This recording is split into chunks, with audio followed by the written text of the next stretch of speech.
The Division, guys, really was a pleasant surprise when this game first came out, even though with the first Division had some, kind of mediocre reviews and some, I would say kind of more so favorable than anything. But at the same time, it was very mixed amongst like the community and fans of Tom Clancy games. And with that being said, guys, I want to talk about what happened with the Division, a franchise that pretty much started off as, being like a very first of its kind as far as an IP is concerned. And then from there, it ended up becoming this massive game for Ubisoft. And the question now remains is, where is this franchise going now? Because it has taken a few things from other games like Watch Dogs and Ghost Recon and a couple other games. But with that being said, the Division has something special going on, obviously. So let's talk about it and let's see maybe how they can potentially make it even better in the future. And I definitely want to get some conversation going about it. So guys, as far as the reviews are concerned for the original Division game, Tom Clancy's The Division received generally favorable reviews according to review aggregator Metacritic.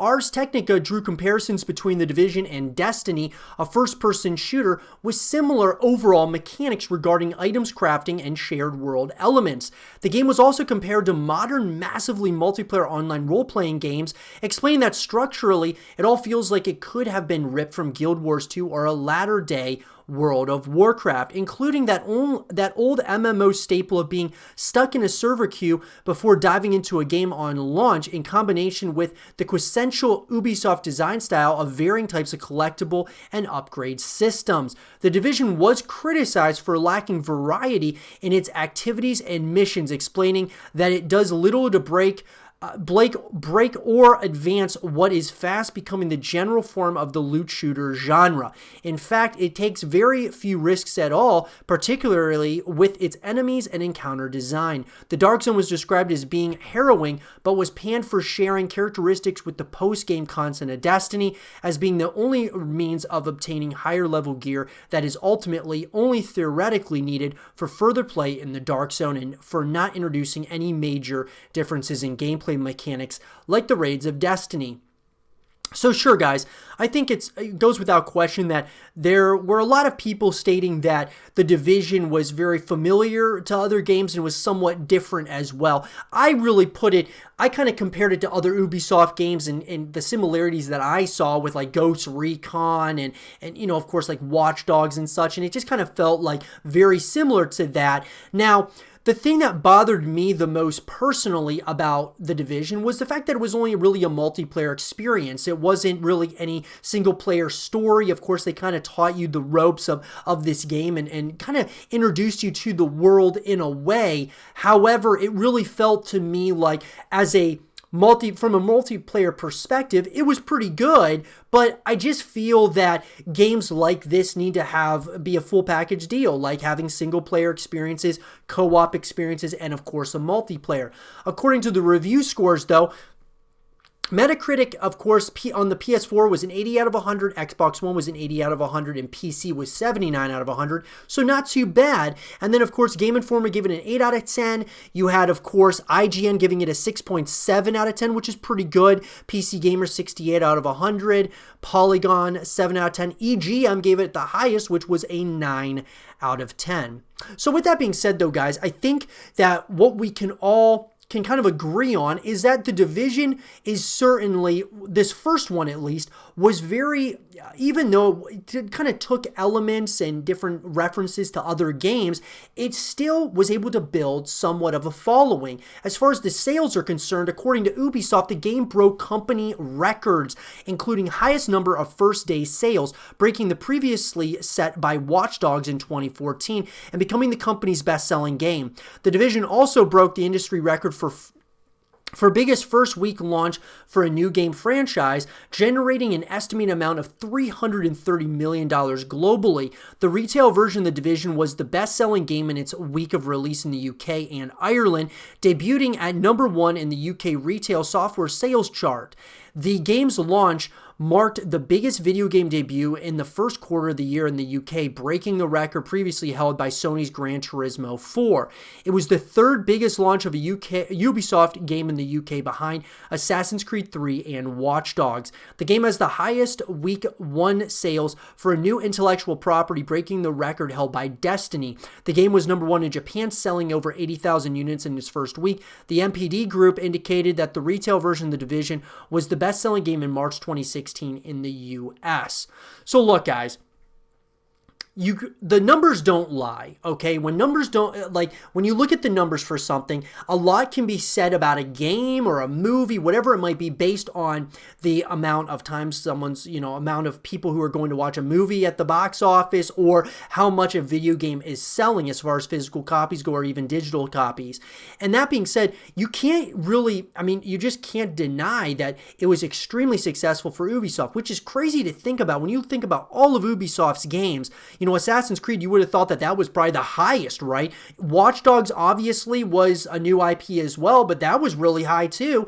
And then, of course, thinking of games like Splinter Cell and Rainbow Six and all these other games that Ubisoft owns, to think that this was a game that broke all of those company records, that's pretty wild. And a multiplayer experience at that is that definitely tells you something, right?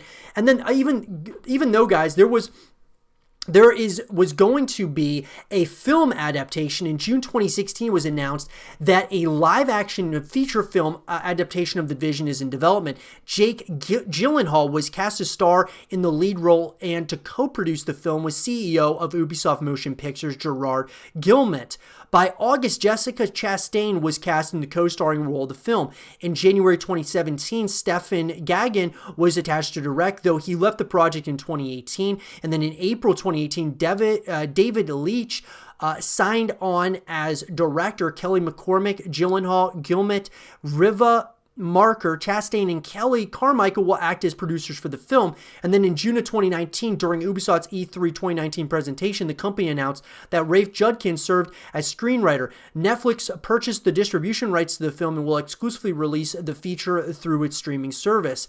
The project is a joint production venture between 9 Stories Production, Freckle Films, 8711, and Ubisoft Motion Pictures. So look, guys, this is a game that is also going to have a film adaptation, and we haven't heard since June 2019 what's really going on. But at this point, there's a movie that's being made about this game. So there's obviously something special going on here. And then if you, of course, go to The Division 2, guys, this is another one that obviously is just a multiplayer experience, but they kind of added some pretty cool things to this one as well. And then the downloadable content, guys, they had DC Outskirts Expedition, which was episode 1. Episode 2 was Pentagon, The Last Castle, Coney Island, The Hunt, which was, of course, the 3rd episode of the downloadable content. And then the expansions, their first expansion really came out not too long ago, called Warlords of New York. And a lot of people have been saying that pretty good things about Warlords of New York. But look, guys, this is another game, of course, the second in the franchise, and so you would think that the second game obviously is going to sell a lot more, is going to do a lot better. Well, Tom Clancy's The Division 2 received generally favorable reviews from critics, according to review aggregator Metacritic. Destructoid praised the game for its tight, satisfying gameplay, summarizing its review with impressive effort with a few noticeable problems holding it back. Won't astound anyone, but is worth your time and cash. And then the sales, guys, obviously The Division 2 was UK's best-selling game the week it was released, although its sales figures were 20% of the original game's launch week sales. So that is something that you got to take into consideration as well. In Japan, approximately 63,817 physical units for PlayStation 4 were sold during its launch week, becoming the _1 selling game of any format. The game's sales on consoles failed to meet Ubisoft's expectations, with Ubisoft citing increased competition in the game genre as a factor leading to the game's disappointing performance. Ubisoft added that the sales on PC were similar to that of the first game.